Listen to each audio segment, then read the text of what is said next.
Hello, hello, hello. Are we ready? Are we ready for this, people? It's the chess lab finally. Chess lab, that is.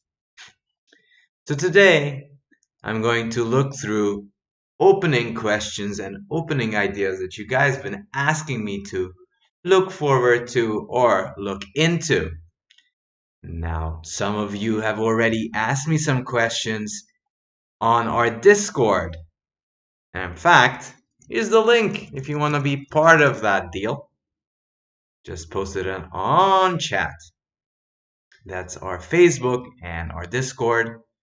And some of you were smart enough. Know how the world works. I saw those messages and I read them. Wow. We're all so good, so well prepared. Meanwhile, hellos. Hi there, Hyperborax.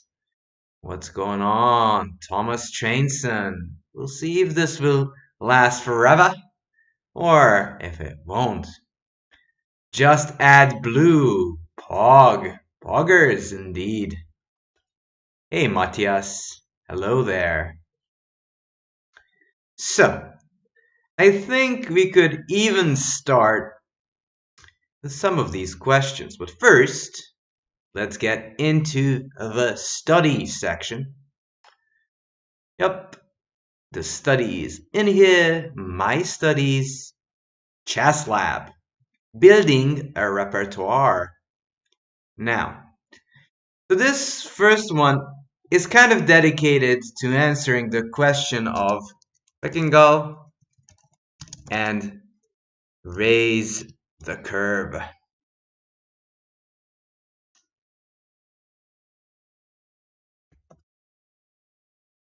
So I kind of put these questions together because I think they're kind of related. You'd think sometimes that it won't, but you'll see how it relates. So, first off, we find it. Raise the Curve asked me, so for the chess lab, rather than requesting a specific opening lecture, I'm curious to see how you manage your preparation theoretical work. I have no system of organization, so I'm always getting sidetracked, backtracking, and generally wasting my effort and time. Meanwhile, Beckingham is asking chess opening question for the chess lab, dynamic opening for d4, and the sideline for Frenches. Anyways, how to beat grandmasters when they only play sidelines. That's a tricky one. I think I'm kind of targeted there. I can see through everybody here. Hello there, Alkaline. He says chess lab hype. All right. So, first off, let me start the trying to answer the first part. How to build a repertoire. Now, so let's look at this one. I'm going to combine it with the knowledge of the French. E4, E6. First off, does anybody know in the chat the encyclopedia code for the French? This is actually very important in order to build it.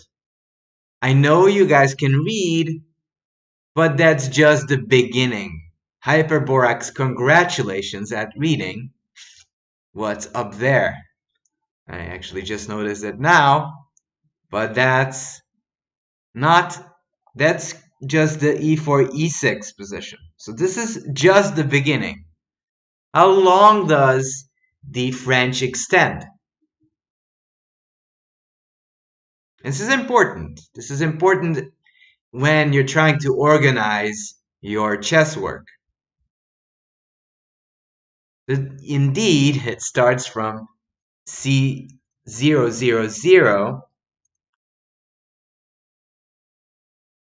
C20 is already the E4, E5 system. That's almost correct, but not quite.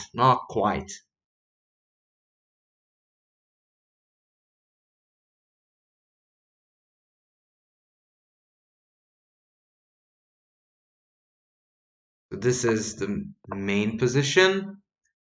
And there's three options: e5, knight c3, knight d2. Rest are kind of silence. E takes d5 we're not gonna talk about because it doesn't deserve it. The rest are sidelines.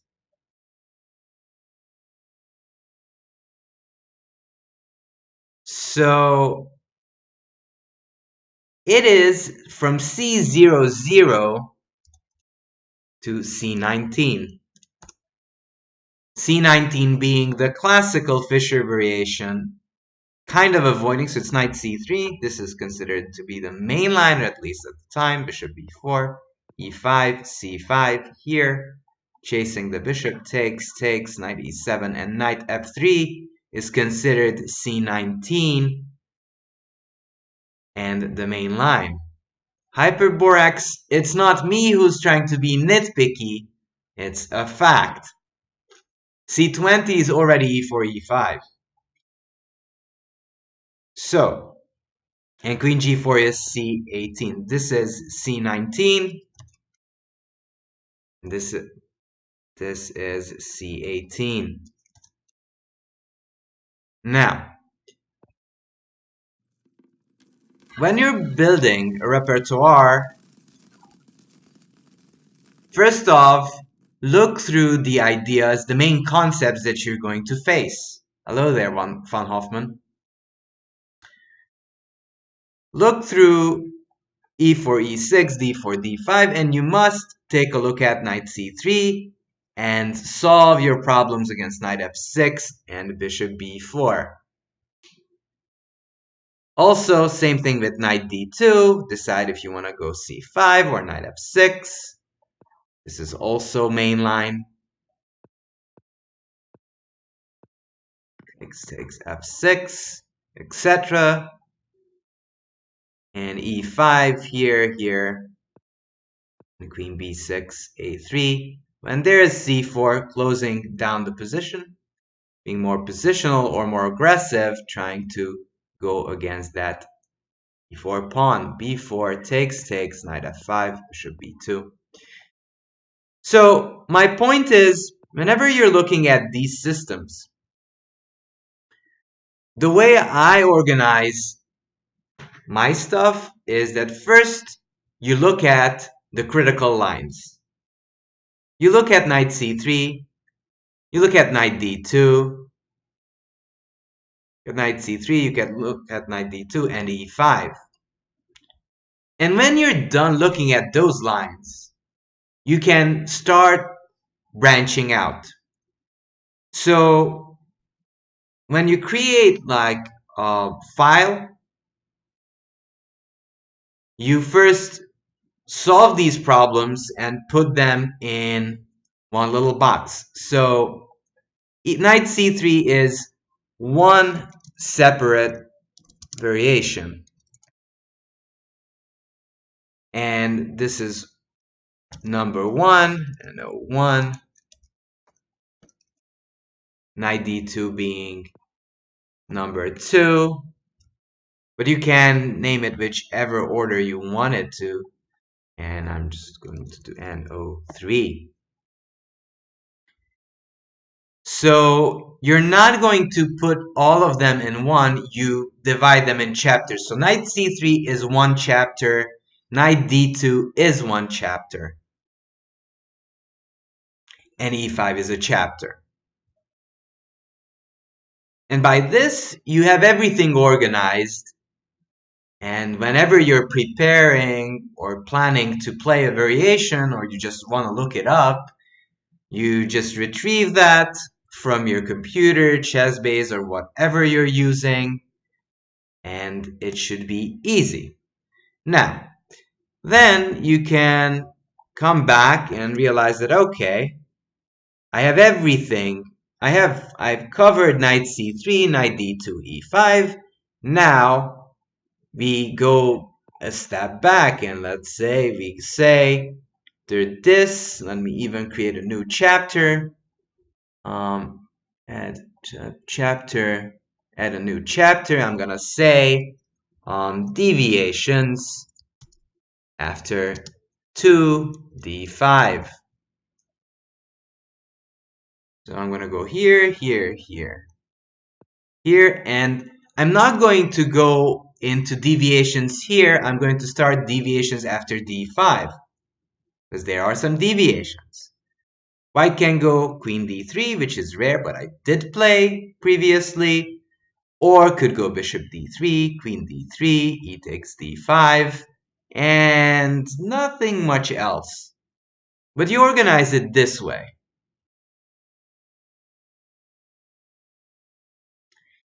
And what is kind of important is to chunk it up in this direction. Because if you don't do it, then you just get a whole bunch of information totally jumbled up. So here you would look at, okay, bishop d3, whatever, I want to play c5 against this. Queen d3, I'll take. Knight f6, whatever. And he takes d5. You're not going to look that because that's ridiculous. I mean, it's not ridiculous, but it's off topic, and we are not really popularizing the idea of doing that at all. So, and after you have done that, deviations after d5, you looked at bishop d3, queen d3. You create a third chapter named early deviations against the French. So e4, e6, and now you will look, as Thomas Trainson's been shouting in the chat already, that d3 is going to happen. And also the two knights attack, as Yanev Kizi is mentioning. So d3, but that's again not even the only one. So d3 is the big one, the Fischer favorite. Fischer's favorite variation, the Kia, King's Indian attack, d5, knight d2, c5, and you can play it classically. You decide if you want to transpose back to the closed Sicilian, and black can go g6, bishop g7, and play it this way. d3, but there's also, as some people has already endorsed this is the other way of playing. So you kind of dissect it into sections, and that will help you kind of organize yourself. And for that, as you have seen, I actually made at least 5 files. Also, Hyperborex is a good mention, Queen e2, which I almost forgot. Trying to stop d5, and again, black has a choice of going e5 or c5, whichever black feels to play. Hello there, Looney Tunesy. So, altogether, I think I had around 5 different documents. So I have a document for e4, e6, d4, d5, the 3 main lines. So I have it for this 3 main lines, the knight c3, knight d2, e5, all separate. Or, I mean, yes, those 3 separate. A deviation for d5 and a deviation before d5. I don't know why we have that one there. Anyways, and also there's this b3 line, which is not too dangerous. You can transpose back to the Sicilian or just go d5 and say thank you for the pawn. And even though white will say, oh no, it's Pac-Man, it's still decent for black. Hey there, Zoki man, raise the curve. By the way, raise the curve, I'm just explaining and answering one of your questions. And the answer was kind of this. URT, thank you for the 300 bits. Thank you so much. So, I don't know if you just arrived, but my point is, first off, build your structure based on the main lines. First start with the main lines. In fact, I'm going to post it in the chat as well. So first start with the main lines. Second, deviations. 3, early deviations.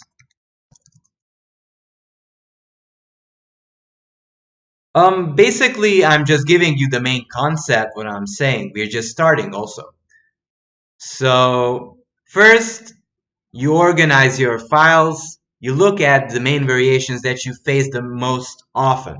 So sometimes main lines could be also considered lines that you face quite often. If you face the King's Indian, you could just go ahead and put that as the main line. And that will be the first file you look at because that's just so well played and so often played that you have to look at it.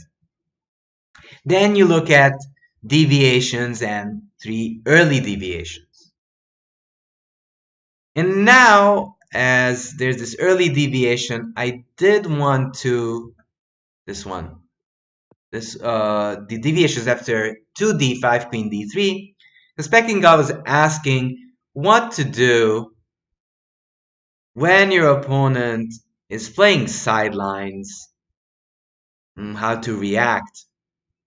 Well, the thing is, there are no immediate solutions. Hello there, Skuldan. First off, we might need to understand what is white trying to achieve. This queen d3 move does look fairly weird. D takes, knight takes, queen h4. And for the moment, let's try to understand this position.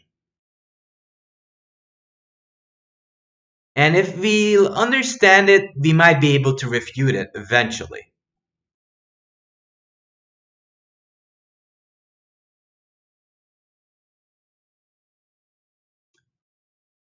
So white's queen already kind of wandered off to h4.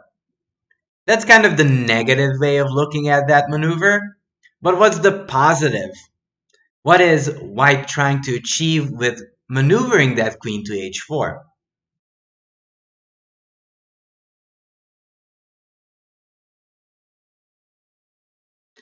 Indeed, this queen wants to do some damage on the king side.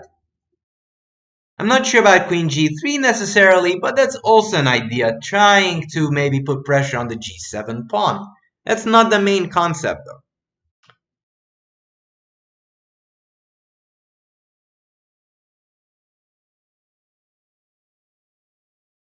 Where will black most likely castle?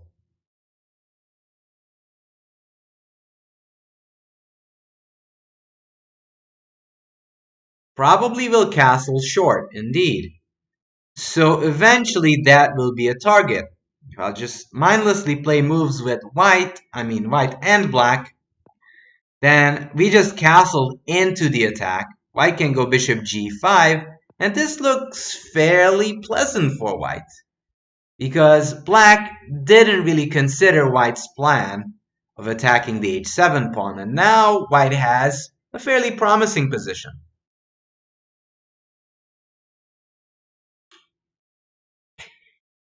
So if we know what white is up to with queen h4, then we already kind of know what to play against. Also, as this queen moved away to h4, which squares became much more weaker than in usual cases. Someone's is saying prepping queenside castle for white and pawn storming against the black king. Pawn storming not that likely, but definitely attacking the king. URT, a great point. The c2 pawn, as the queen has wandered off, c2 pawn became weak.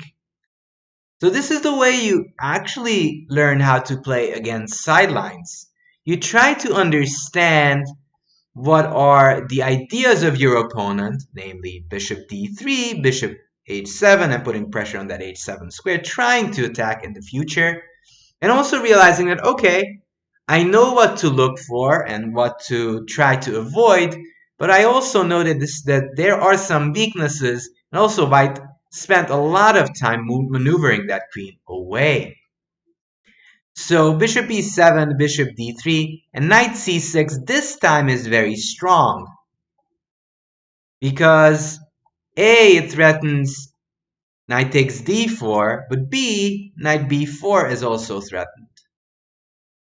And now knight f3 is not that good because there's knight b4, and you either manage to take on d3 and you have a great position, or you face c3, but then you can break with e5, and white is visibly fairly underdeveloped, and black has a great position. And this is kind of the way to try to refute sidelines. You try to understand what your opponent is trying to achieve, and then you decide how to use those weaknesses, namely the d4 square and that c2 pawn. So that was my answer, how to play against sidelines in the French. It was also funny, I kind of read an article recently claiming that the French is fine, but I'm going to point it out because this was hilarious. It's knight c3, knight f6, bishop g5. Obviously, e5 is the main line and is best, gaining space, and that's kind of usually the trouble in the French, that you lack the space. Bishop g5, de, knight takes e4, bishop e7, takes. So some people on the forum were kind of saying, what's wrong with the French? This position with black is fine.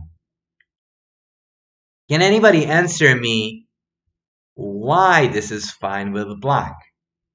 It is indeed fine. But why is this position decent for black? Chat? Exactly, the bishop pair. And that's kind of the funny part, that white gave away the bishop pair, and yes, this pawn structure is a little miserable and that bishop is still shut in, but eventually, if black manages to survive the opening, let's say here, now maybe a6, queen d2, b5, castles, and then bishop b7. If black manages to hold his position together, this is just decent because the bishop pair is going to show its merit later on. But white is by no means forced to play bishop g5 here. White can just go e5, grab some space, and that's where black mostly faces troubles.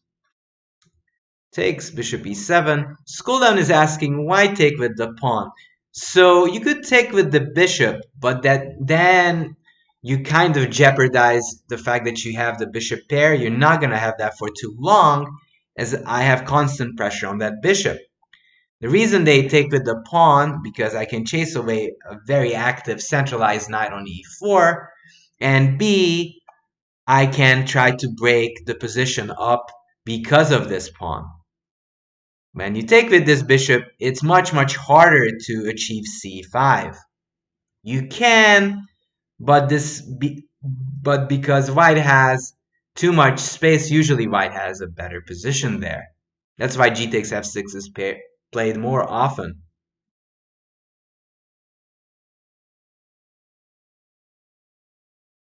Van Hoffman says, I think I'm the only one who has never played the French as black. The French is not bad, but you do have to tread carefully. Hello there, corruption.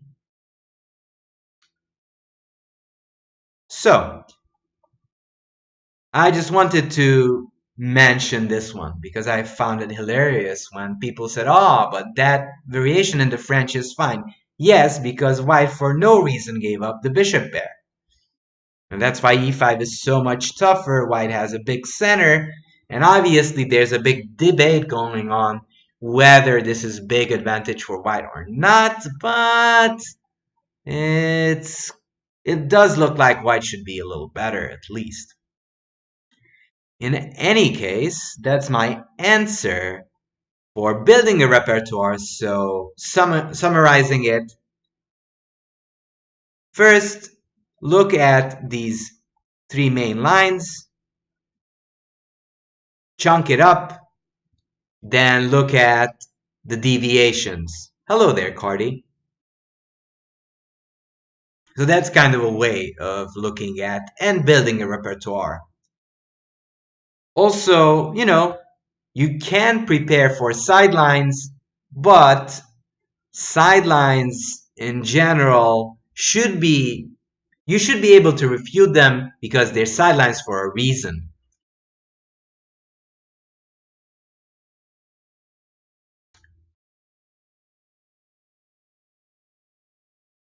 Yeah, white should be better, but it requires specific knowledge. Yes, indeed, raise the curve. All right, so, and Peckingal had another question. I'm gonna answer that one. A new chapter.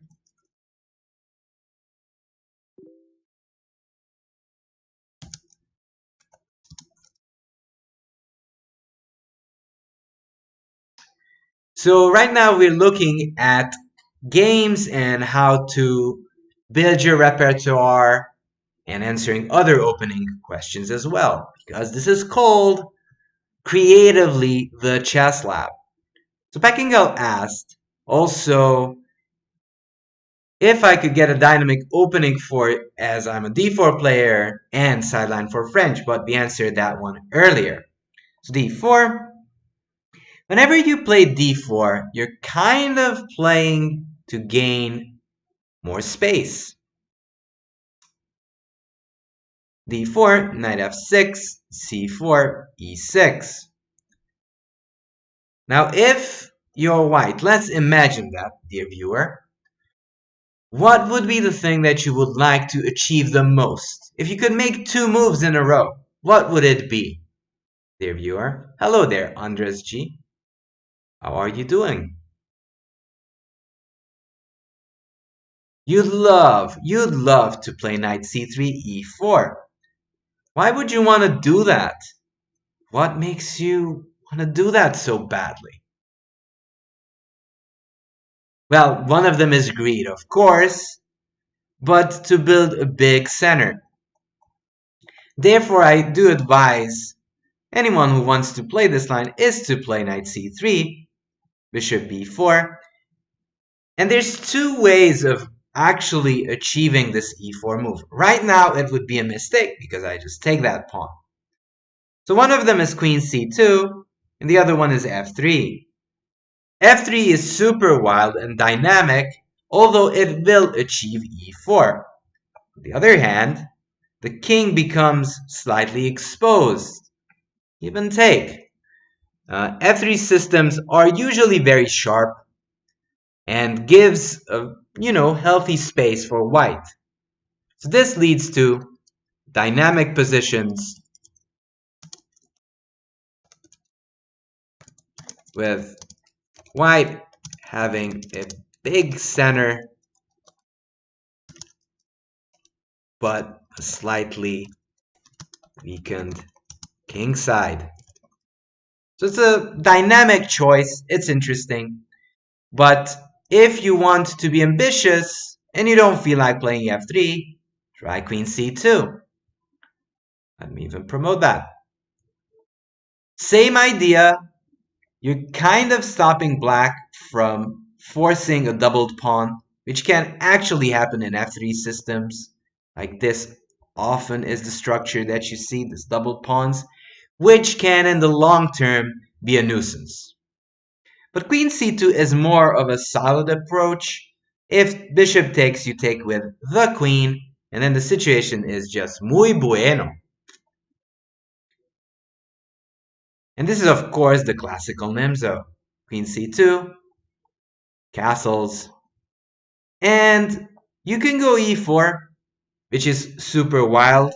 And in fact, I had a lecture on this one, which I'm going to post. Give me a sec. Give me a second. And it's this one.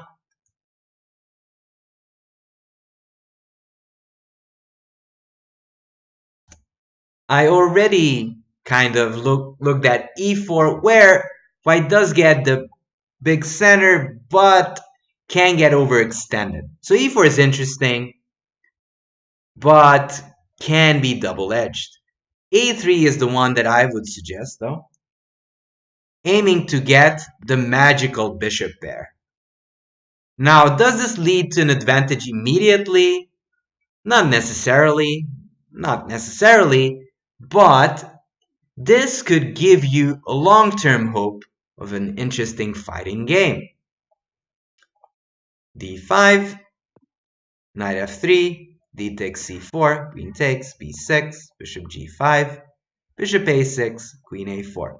Note the queen goes to a4, hindering black's development. So this knight cannot really move anywhere because this bishop is in the way.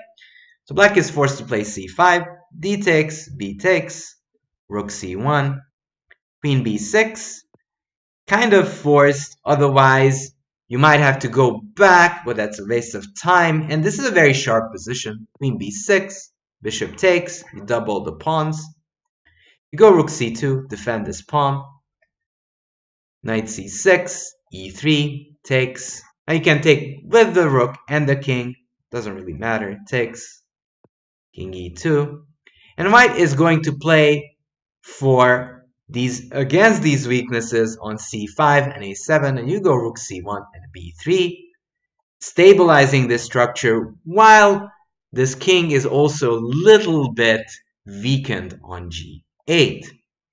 This is something that I think is well worth trying out, as this can get really sharp and also teaches you how to play positional chess or how to play with the bishop pair. Now d5 is not the only move. b6 is the other move. Bishop g5, bishop b7, knight f3, d6, knight d2, stopping knight e4 ideas. Note that knight e4 doesn't work here because you can just take and the c7 pawn is hanging. And white is just up a pawn. d6, knight d2, just stopping that idea forever. Even though you still have this trick of taking on c7.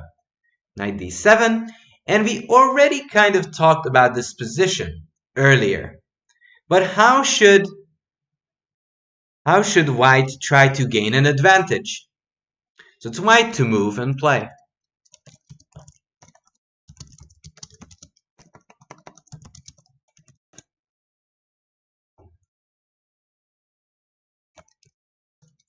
To move and play. How should white gain an advantage?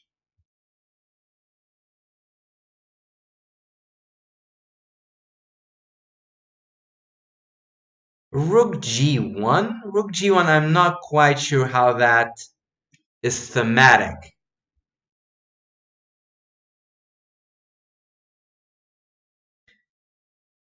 So don't forget that originally white's concept was to gain space.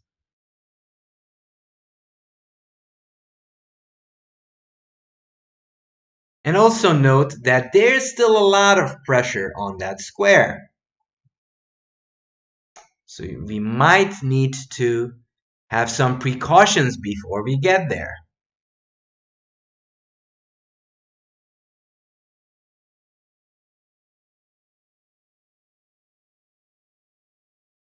Indeed, the move is f3.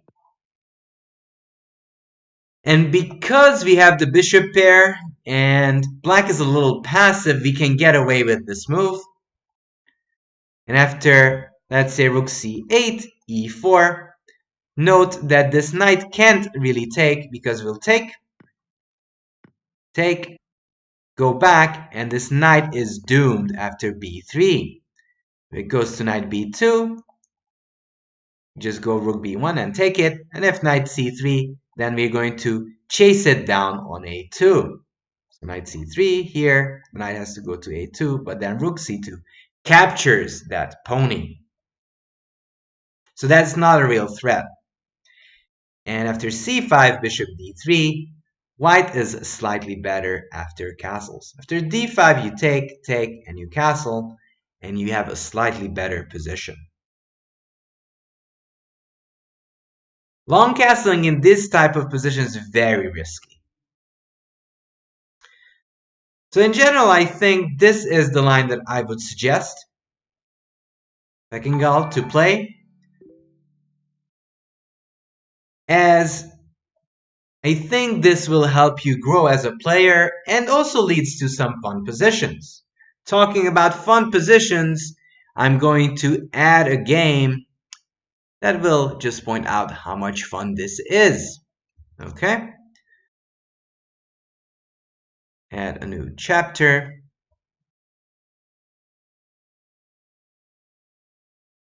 Okay? So this is a game played between Boros and Grishuk. And I'm showing this to you so you can understand what's going to happen here. All right, so d4. Wow, it's the same line. What an accident. Queen c2, castles, a3, takes, d5, bishop g5, c5. Now, yeah, that's kind of the same thing. You can start with knight f3 or bishop g5, but bishop g5 gives an option for black to spice things up. So it's black to move and spice things up.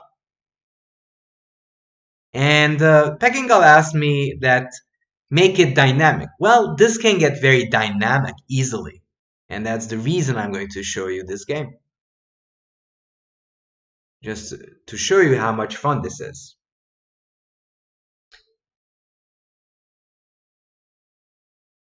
Black to move and make it spicy. Not medium spicy, but fairly hot.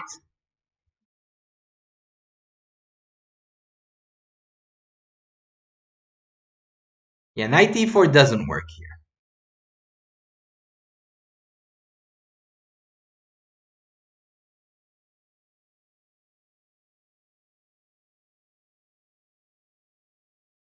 c5, indeed.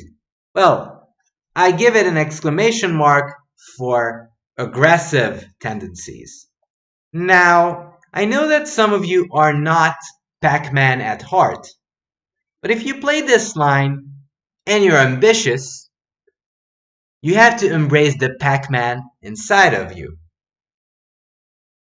Because anytime I'm going to see you guys play a chess game, I want to go, "Aw, it's Pac-Man."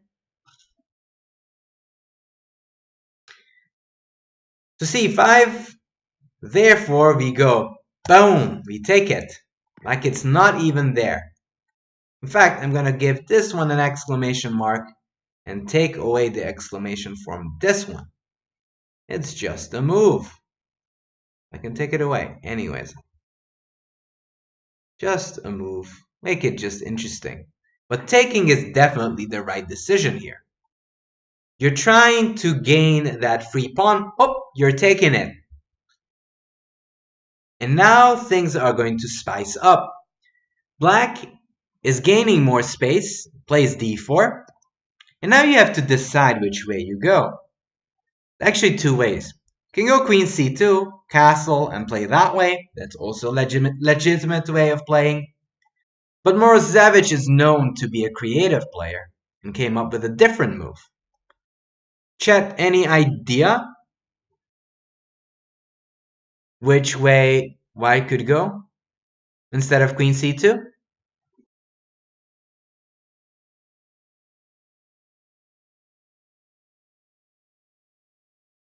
Luca is saying, I'm so addicted to castling long in these kind of positions. That's good. That's good. Yes, URT, Queen G3. Very interesting idea. Point being, if I can get my bishop to h6, I can force this knight to go to some uncomfortable spots. Also, it's not in the way. Meanwhile, here, it does exert some pressure on the center, on the king as well. So, knight c6 was played. Castles! Everybody, let's say hooray for castles. It deserves a hooray. So this game suddenly becomes extremely sharp, as Pekingal wanted it, so it's something that you might want to know. So long castling is a double-edged sword. Again, everything's a double-edged sword, but here you actually get to checkmate your opponent. So probably there's a positive side to it as well.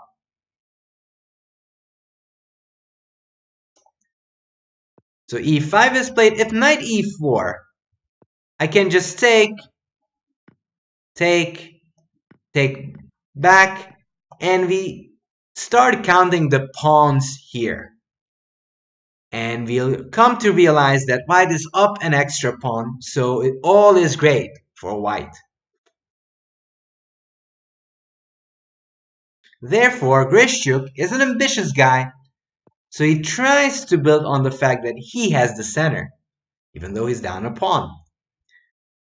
Now it'll turn into a big race. It is a doubled pawn, but an extra pawn is an extra pawn, as so grandmasters used to say that. b4, that would be fairly suicidal because your king is on c1. So don't really expose your king like that if you must not. Knight f3. The idea is to develop quickly, and also don't forget, these positions are extremely sharp. So time is of essence. You're either going to checkmate your opponent, or you're gonna get checkmated really badly. QSQ, your idea of h4 is not necessarily bad, but might turn out to be a little slow. I am going to start attacking you with black viciously, and you might just lose because of that. The reason I kind of prefer knight f3 to h4 is that it wastes no time. It puts pressure on e5 and d4, and that's just very important.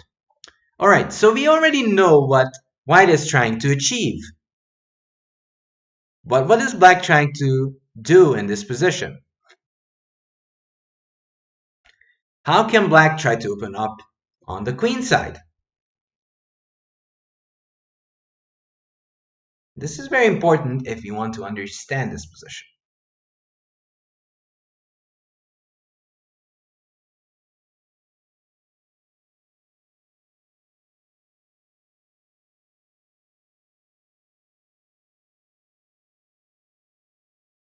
Knight a5 would probably run into knight takes e5, and this threat of check is not that great. My king can hide.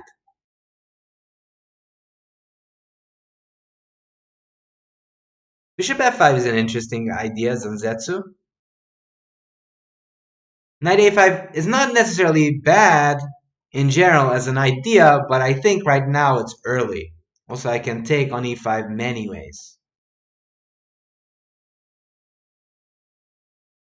Just note where that king is at. It's on c1. So how could we get closer to that little white king?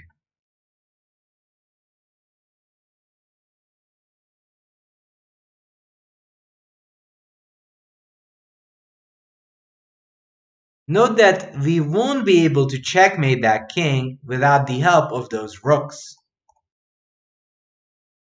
So we might need a little bit of help that way. Queen a5, but how does queen a5 help us in the project of activating our rooks?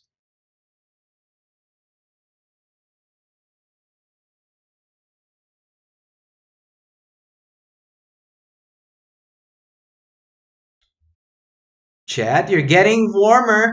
Warmer.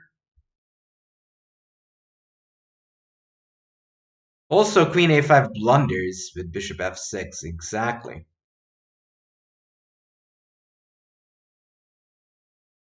So not b5 because I might be vicious enough to take it with this pawn and then you're going to cry. That's something you really wouldn't want to do.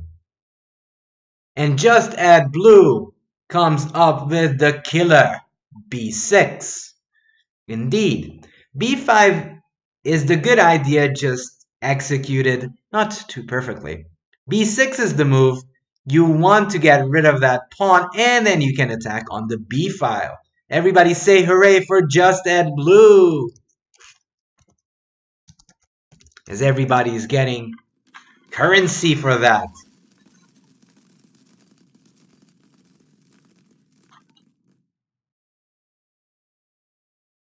So he defends the e-pawn first because pawns are worth a lot, let's be honest. And also he moves out of these bishop h6 ideas. Now, not that black can't defend against it, but you don't want your knight on e8. Rook e8, e3, and now comes b6. The same concept, if you take, queen takes b6, and I have a big attack on your b2 pawn, which can turn into checkmate. Right now, we're doing Chess Lab. What happens later, I do not know. Again, that's true. So queen takes b6 is again a mistake here, but I can b6, c takes. I can take with the a pawn or even just get my rook there. In any case, the point is to open up the b file. It's true, queen takes runs into bishop f6 though. So that would be a big mistake. Queen b6 is a bad move. So e takes d4 happened. E takes d4, and let's look at this position for a second. Which side is white trying to play? And don't tell me it's the queen side.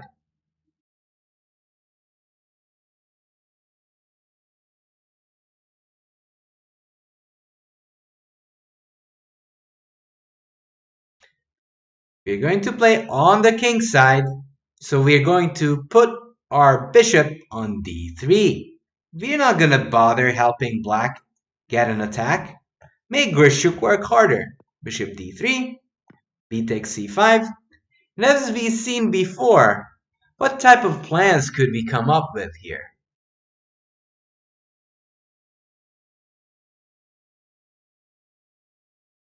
Definitely it'll be on the king side.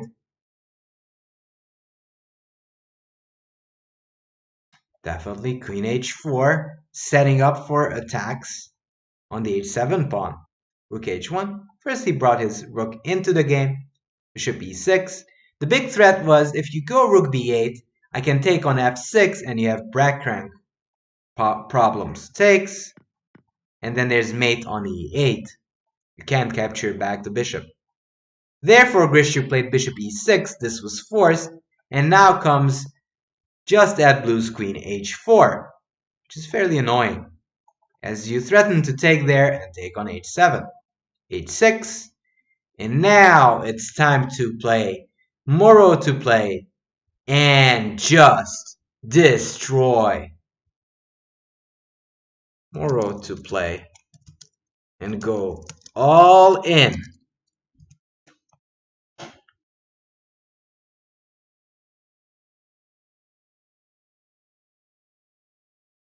Rook b8 doesn't lose to, you can't really ever take that rook because that knight is defending that one.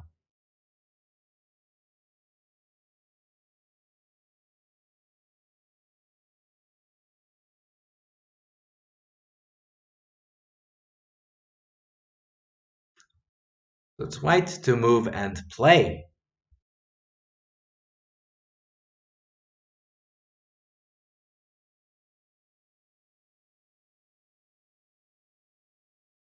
Yes. Takes. Boom. Morozevich is going all in. G takes, queen takes h6. Now, you might be asking me, why can I sacrifice?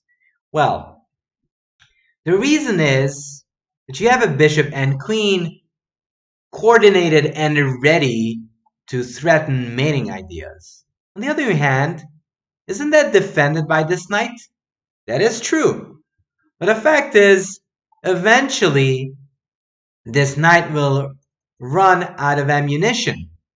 And does white have extra pieces that can join the attack? Is there some hope for white to have some extra pieces? Not the rook, because those squares are actually under control. But the pony. The pony might jump to g5, and then that amount of pieces will be just too much for black to handle. By the way, here's the study link for this chess lab. So now knight g5 is coming. Note you can't really move that knight away because of all the dirty checks. Recognize that this rook is on e8, so if you foot check with h7, the king can run away. So the best play right now is to check here, check, and take that knight. And take the knight. Usually there's a checkmating pattern here. In fact, it works here as well.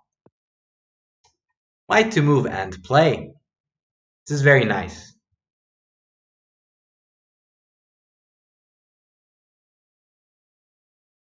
Indeed, rook takes e6. Now there's no more defenders for the f7 pawn. And it's just going to be checkmate after rook g6, as there's not enough defenders for the king. You can try knight e7, but then queen g7. If you go queen e7, then rook g8.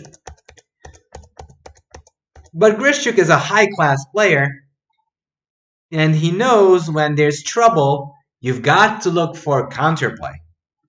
Black to move,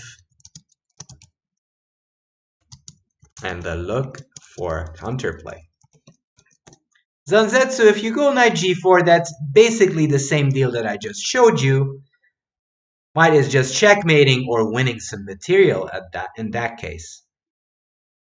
Knight g4, I would just go bishop check, here, check. Check doesn't work, that's true.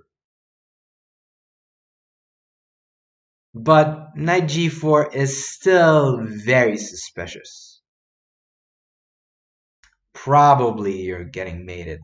This knight is very important there. You're having defensive duties over there. So look for counterplay. Knight g4 is not really useful in this position.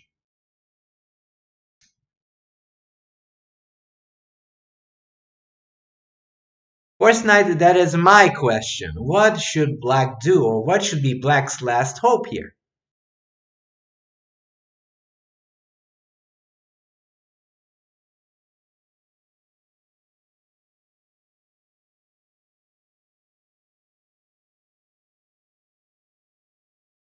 Just at blue, that would be very gracious of you, giving up that piece.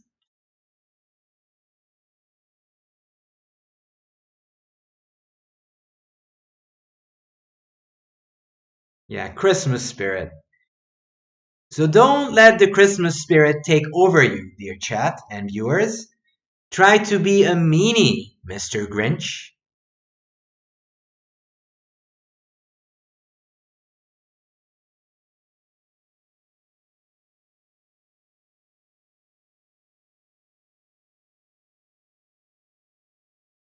So it's black to move and try to conjure some counterplay.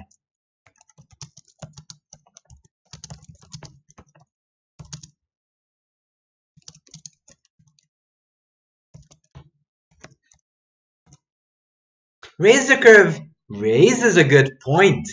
The b2 pawn looks mighty weak. This pawn is mighty weak.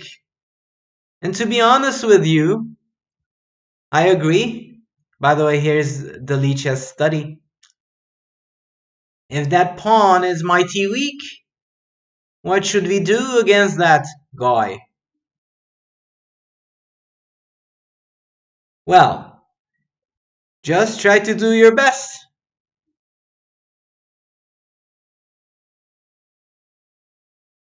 Rumlocket says rook b8. Alkaline says rook b8. And in fact, I think Horse Knight originally wanted to do that as well. Yes, rook b8. So sometimes you've got to do what you've got to do. This is your best chance. Well, try to set up the basic mate on b2.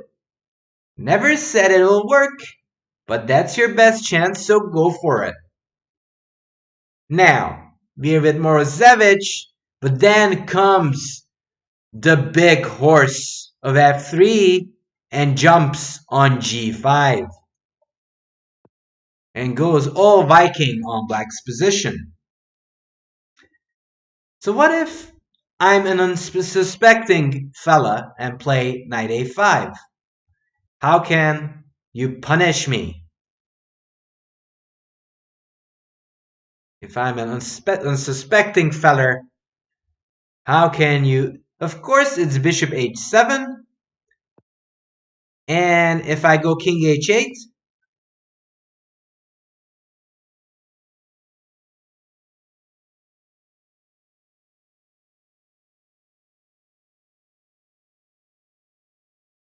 remember, people, you're human.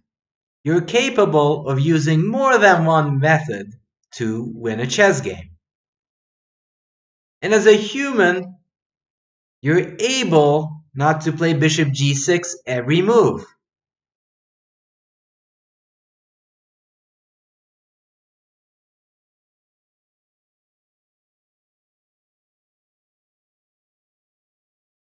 Boom! Again, rook takes e6, removing the defender. And if you take, hello lady, hello king, also checkmate. The king cannot really run away. This is one checkmate. And if takes, queen takes h7, king f8, and it's not over. It's not over. It is definitely checkmate desu ka, green 19. And again, white to move and do the honors.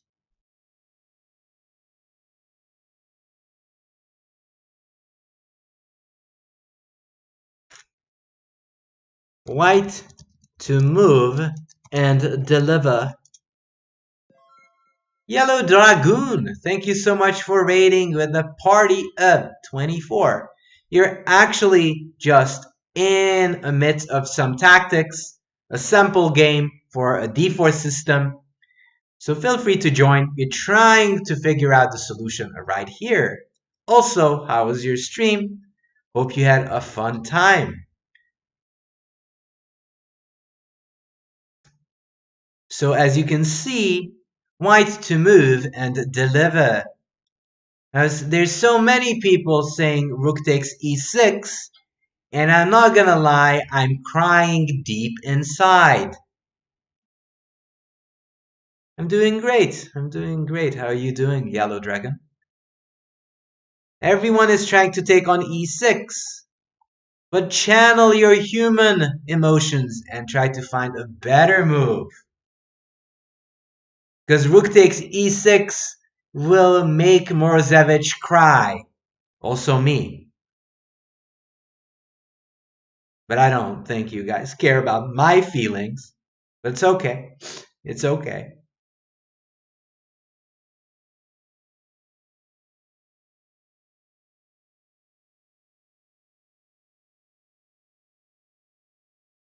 So rook takes e6 looks pretty because there's no more defenders on f7. On the other hand, if I give you check on g5, there's no more defender on your rook. Also, your pony is gone. You're checked. And you're going to cry bitter tears and tell all your friends how much life is miserable. Therefore, rook takes e6 is a no-go. So queen h8, boom. Here, kaboom again. Kaboom again. F takes, what's the difference, you might ask? Well, the difference is this king is in the middle of the board. Now you have this beautiful little check. The king has only one place to go. And then you say, you're a happy couple, black king and black queen. Nice to meet you all. And for Carino, for both of you, you can resign.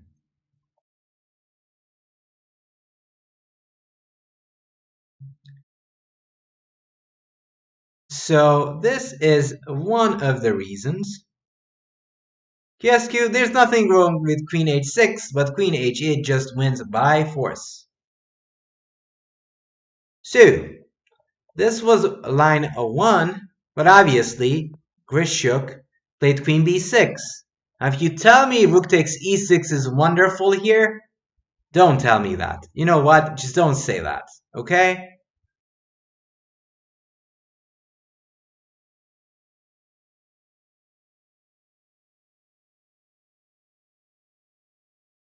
It's white to move and do damage. Do damage. Actually, not quite yet. In fact, I was lying. Rook e2. First, you avoid being checkmated, and then you ask Mr. Grishchuk, what is he going to play next? The reason why this was strong is that this f6 knight is hanging. Don't dare move that knight, because you're gonna get checkmated, like, terribly. So, Morozevich faced knight e5, and now it is white to move.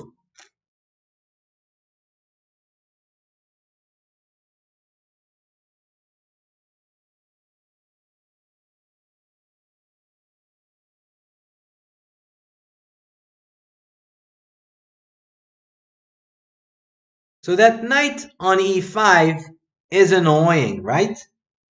Don't forget that your opponent is not your friend. I know, it always seems that your opponent is there and looking at you with those loving eyes. But that doesn't always mean that knight e5 is such an angelic move. It actually is evil by nature.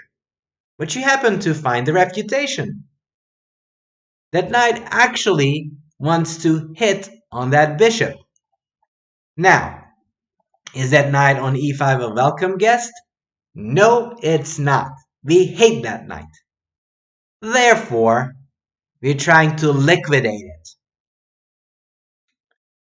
Von Hoffman, if you would move the rook, you would remove a sole defender of this bishop. Therefore, that would not be great. Take care, Yellow Dragon. Thank you for the rate. Have a good day. So we want to get rid of that e5 pony. And if we manage, we're going to win the game. Thank you so much for following Room Luckets and Text Chess.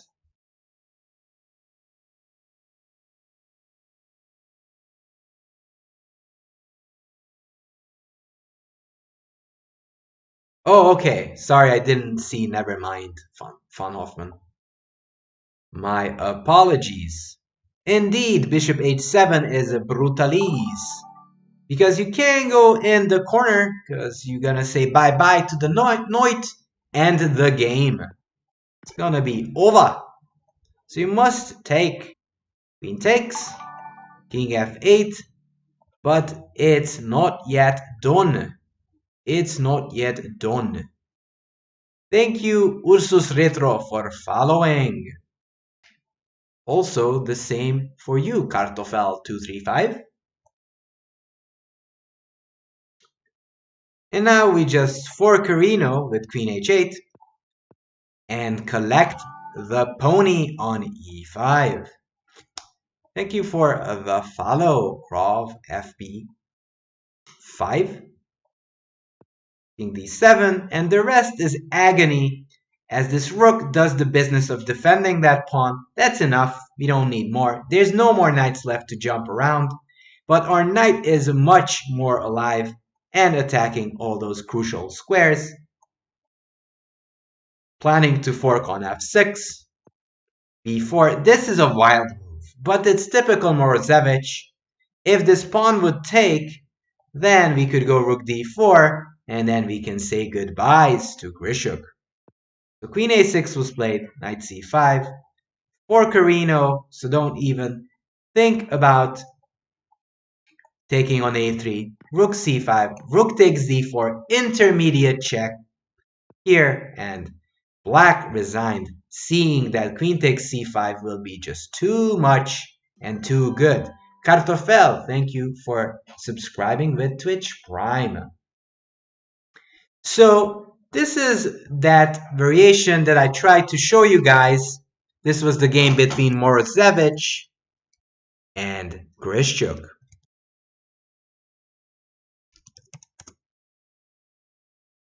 This was the game, and the variation that we've been looking at was this d4 system, namely the queen c2 a3 system. And this game was the Morozevich-Grishchuk game that I gave it as an example. Also, thank you, Pixie Full Pavement, for following. So right now we're doing, and this was part of Chess Lab, and we're just continuing with that one. So for subscribers and followers, I'm answering opening questions, and if you have an opening question, do ask away, and I'm going to try to answer as best I can. Right now, I just answered Peckingal's questions or on how to play this openings and how to play this d4 system. I also answered Raise the Curve's question of how to build a repertoire.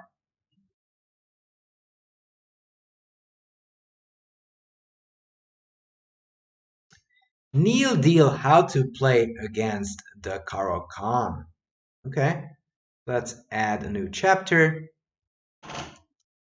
How to play against the Karo. So e4, c6. There's two ways of playing. In fact, many ways to play against the Karo Khan. But probably the best and most challenging for black is e5. Now you can play knight c3. Some play e takes d5. I actually showed some lines with c4, takes, and you can try to play this type of pawn of attack, which was also played by Carlsen against Smeets, if you don't want to play the other one.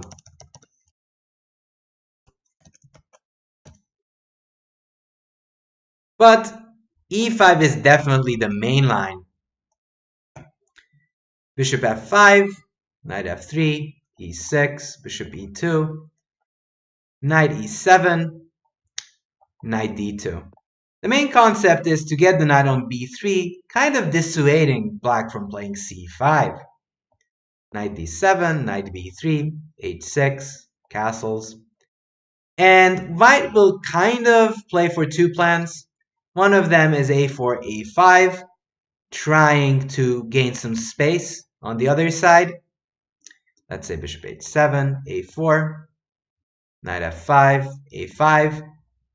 c5 doesn't really work. You can always take. Note that bishop takes is almost only because if you take with the knight, I can take, and bishop b5 check. Now I'm using and give you just an outline of how to play this line. It's obviously a big chunk of theory. I won't be able to show you all the details, but I'm going to give you some ideas of how it works. So c5 doesn't really work. a6, but that actually means that this pawn can become a target in the future and also kind of can be a target later on. So now white switches plans and go bishop d2 and goes on to play for c4. Now you can go c4 immediately, but some grandmasters decide to go rook c4 and c4 next. And I know this look kind of weird at first sight, but the fact is this pawn is well defended and it's kind of hard to attack for black. Note that this a5 pawn gives and takes away that b6 square from the knight. You can't really go knight d5 anymore, which would be a normal plan for black. Black can hope for c5, but then have to look out for d5 moves, and then black will have to face a majority on the king side. And these positions are usually considered slightly better for white because of the extra space. And like that. Hello there, Aga.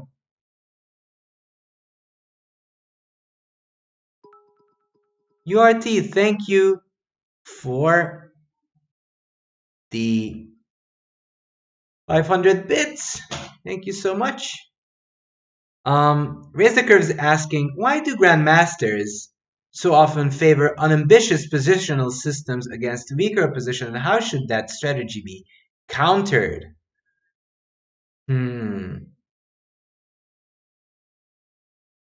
Well, I think that's kind of similar to the question I answered before in answering early deviations in the French.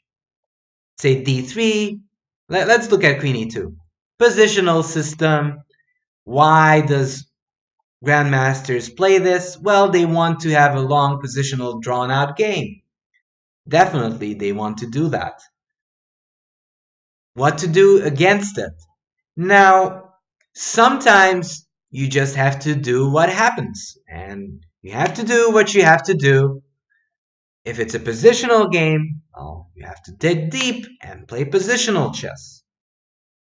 Queen e2 is kind of a weird move because it kind of obstructs the development of this bishop and somewhat this knight as well. It can't go to e2 anymore. So it makes sense to, let's say, play e5 and play knight c6 and play healthy moves. Knight f3, knight c6, and black hopes to develop harmoniously and healthily. Sometimes you can't avoid playing a positional game. Like it or not, that's what it is. Sometimes you just can't avoid it. It's just that how it goes. You can't avoid it. So the best way to deal with it is this one. And it's a Queen song. If you can't beat them, join them. So try to play aggressive chess, but if you can't, try to play the same positional way. So the answer is get good. In some ways, yes, but the more you practice playing positional chess, the better you get at it. It's the same thing as tactical chess, but some people just derive more joy looking at it.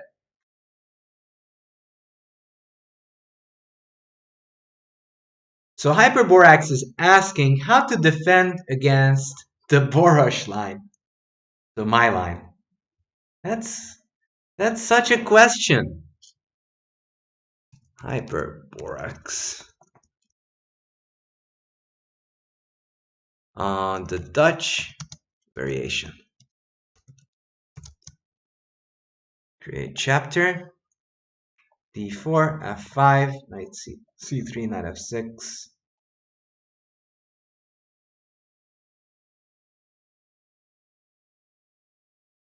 Bishop g5. So, white is obviously threatening to take on f6. Now, this is a chess lab. I'm going to give you some pointers of what to do, but I want to hear Chet's opinion. If you're black here, let me even rotate the board. What would you do as black?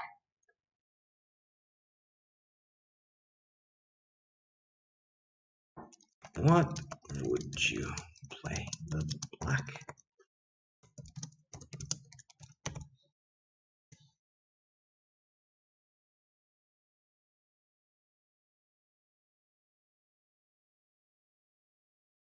Groom it says Leningrad like g6, bishop g7, castle. Okay, that's a way of playing.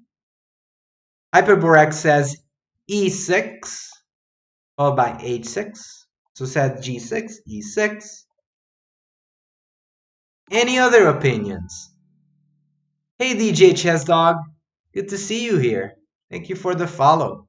We're just doing the Chess Lab for subscribers and followers, looking at opening ideas and trying to solve opening questions. Hey Spooty, how's it going? Knight e4 is pretty nice here. Okay, that's also an option. Knight c6. Misha Nyazor, thank you for following. So,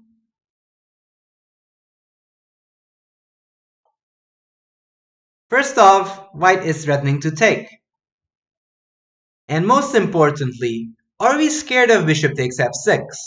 That's the first question you have to answer when you play the Dutch. Are you scared of the double pawn, or are you not?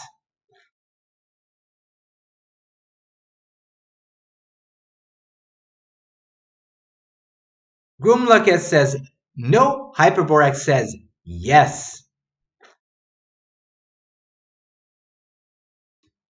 No. So the answer is yes, you should pretty much hate it.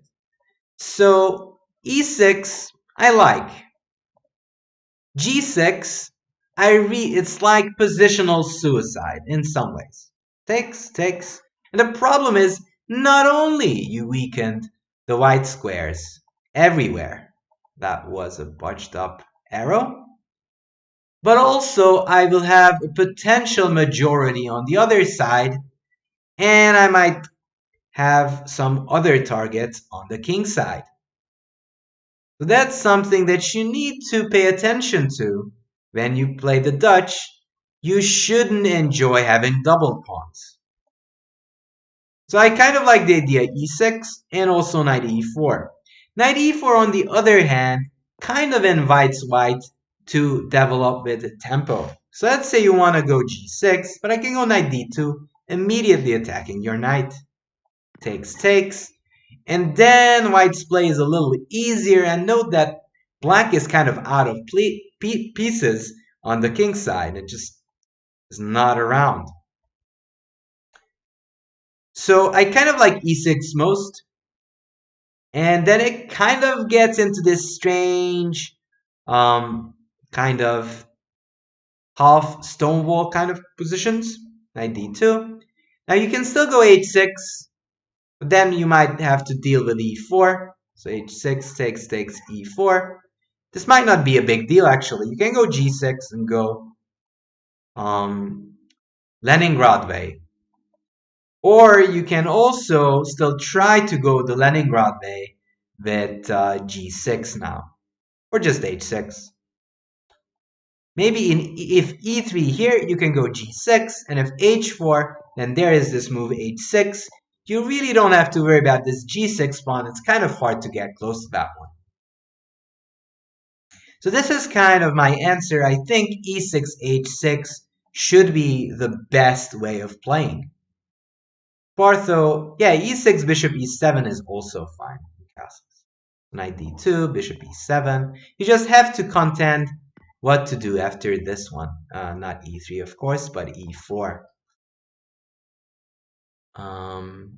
Promote e4. And delete this one. So I think e6 is the best, and never forget, you originally don't want doubled pawns because it doesn't give you that dynamic play you so wish for.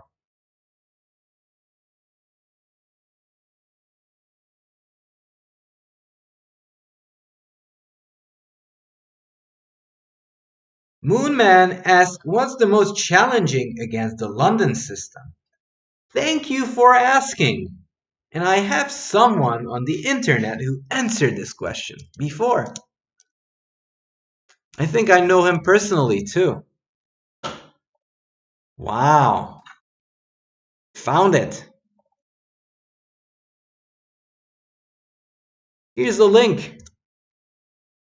It's my long lost twin. Yes. So I was the resident GM at the St. Louis Chess Club, and I did a video a video lecture on how to play against the London. Now, it is geared towards more playing with the fianchetto systems, namely this one. Okay, so London system.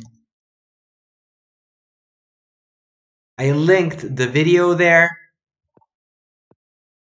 So it's mostly geared towards playing this fianchetto systems against that one. I'm not going to get into big details.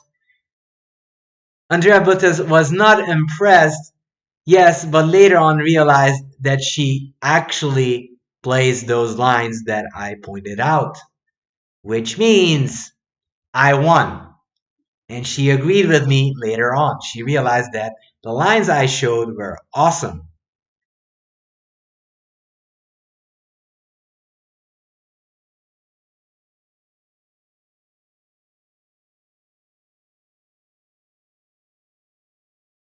What's my opinion on the Sicilian dragon? Okay. Add a new chapter. Sicilian dragon. So, the big dragon is not that great at the moment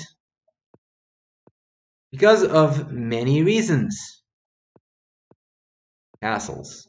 One of them is castles, and usually white is kind of just having a fun time. Also, bishop c4 is kind of dangerous. Here, this knight e5 variation was basically killed by king b1. And if you just follow the So Duda game, you'll see that this is just advantageous for white.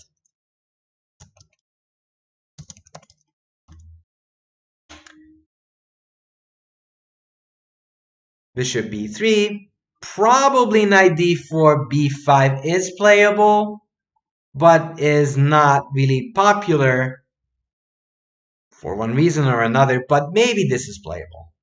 Maybe this can be played. On the other hand, this is just done for. Also, you have to contend with the castling line d5. King b1 is annoying, but so is any other lines. This line is usually just slightly better for white.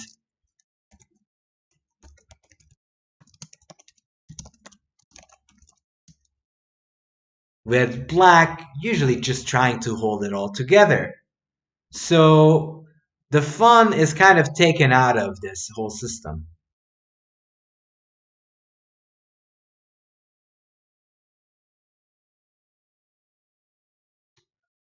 All right. Also, as Hyperborax mentions, there's not to forget about g4 here, which is also pretty strong and was played in a Nakamura-Robson game.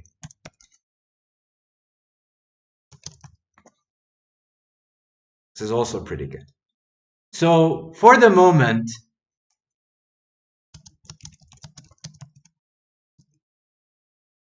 white has many promising ways to play against the dragon.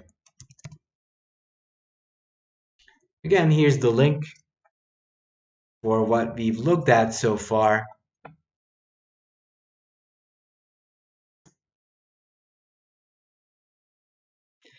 Yeah, I mean, groom lookets, yeah, that's kind of partly the reason. URT, was it a kids class? I think it wasn't, talking about the London system one. And again, here's the video. Where's the video? Here it is. Here's the video. I'm going to link it again. Against the London.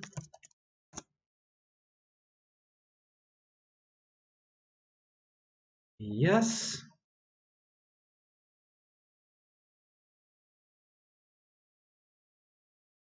Okay. Do you like the elephant or is it too slow? So the elephant is probably inferior to knight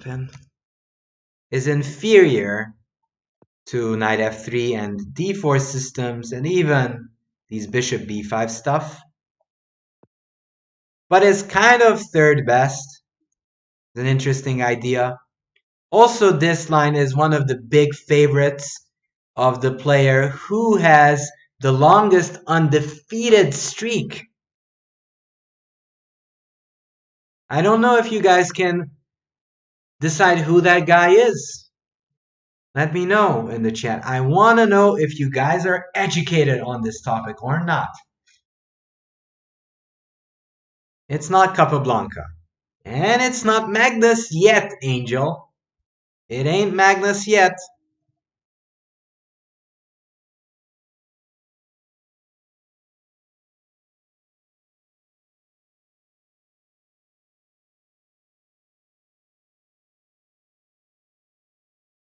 It's not Lasker.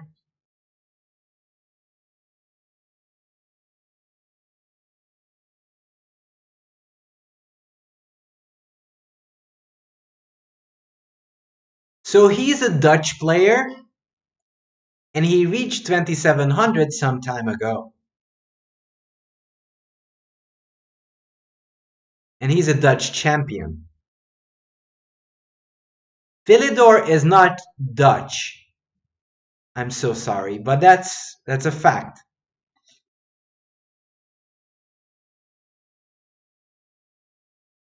It's Tivyakov. It's Tivyakov. Giri is not even close. So Tivyakov is currently leading with the longest undefeated games. And he's, I think, 110. But Carlsen is closing in and is getting close. So talking about the Alapin, probably knight f6 is the best. But d5 is also an option and played time and time again. Now this is playable. You can get these type of isolated structures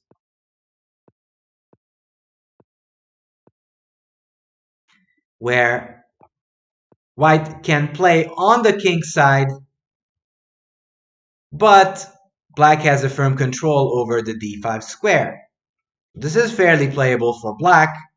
I mean, white can play it, but not big. They're not big chances for an advantage. Knight f6, e5 here, takes. And currently it does seem so that in this position, e6 takes d6. And these lines are fairly playable for black. And black is solid.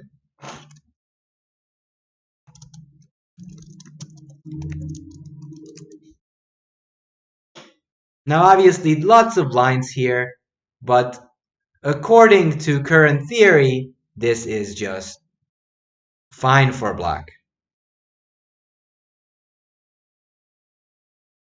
Tivyakov was a Russian player, but then switched federation and he plays for Holland.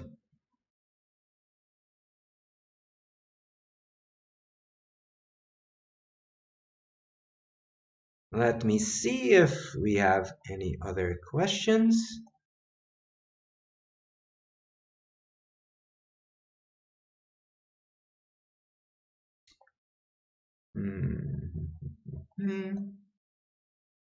Yeah, Tivyakov was 2700.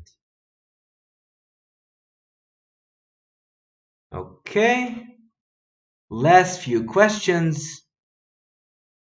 Groom Lucket's asking, do you suggest to play the Marshall Gambit in the Ruy Lopez if you Don't know tons of theory, or should I choose an anti-martial system? I'm not sure which color you're talking about. So I'm not sure how to answer that. What's my opinion of the English as the main weapon? Okay. So I think the English is a decent choice. It's among the weapons of the best these days, and it's something well worth learning. But expect to have many fighting games and not much theory. Not as much theory as you would have in, let's say, 1d4 or e4. That's kind of my answer, raise the curve.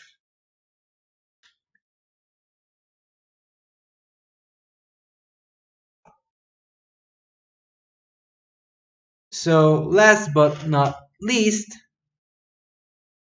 I'm going to look at this Marshall question. Marshall gambit, it's Marshall variation. It's not really a gambit. So e4, e5, knight f3, knight c6. There's a million other moves, but bishop b5 is still the main line. a6, bishop a4, castle, here, here, here, castle, c3. Some people play h3 or a4 here. Some even play d4. But c3 is the main line, and this is the Marshall variation.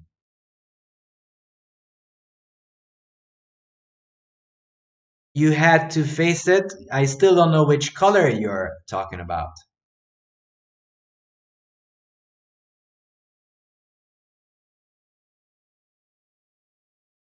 White, okay. Hey there, Henry VB. How's it going on? How's it going? Um, so there's so much theory here that against the prepared opponent of you winning this is not that likely. Takes. Probably d3, as this is the big hype these days. Rook e1, here. And now you have, now there's rook e4. And that's kind of the big difference. That's why this became very popular. But bishop f5 is the hype. Queen f3, queen h4 here. And bishop e3 takes knight d2. Well, you can try to play this. White had some good results in this position. Namely, Vesely had some results. And Rajabov beat Ding Liren. So you can look for an advantage here. If you'll find it, that's a different question. It's hard to tell if there is. And if you're not in the mood of trying to find an advantage in these lines, I think h6, a4, and queen f5 is the variation. Then you can either go h3 and go the classical c3, d4 way of playing, or play a4. And this is another system that is very popular these days. This was a Marshall. Hello there, my dancing rock star.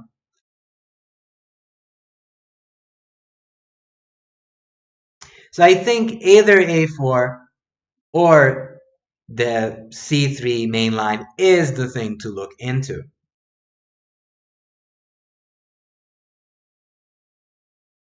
All right. So we look through a few variations. Here's the link for what we looked through so far. So we looked at how to build a repertoire. And again, I just want to mention, because it never hurts to repeat, look at the main lines and then you go from top to bottom. And then you just, build the skeleton, build the body after that. If you know how to play against the main lines, probably you'll be able to play against these other systems as well.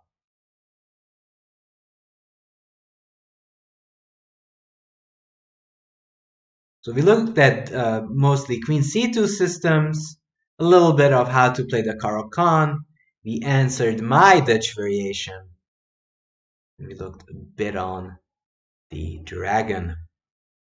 And now at this line of D4. I mean A4, D4. You didn't look much.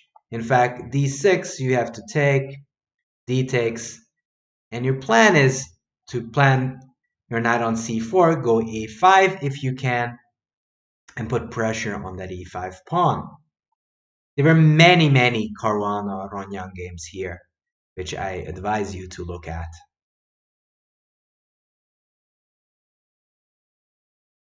So this it was the chess lab, and I hope I answered many of your questions. And hopefully if you liked it, we're going to do this one in the future. And I'm not sure when I'm be back again, but when I'll be back, probably I will be already the resident GM at the club.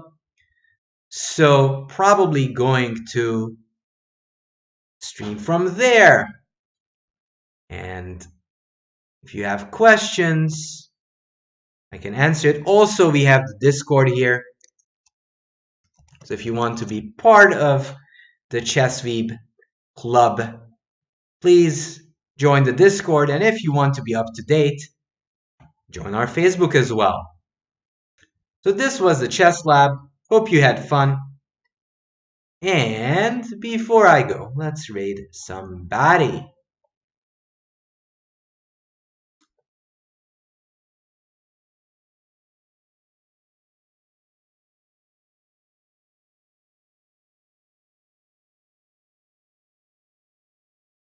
All right. Hammer is online. Let's raid Hammer. Okay, thank you so much for tuning in. And see you guys soon or next time.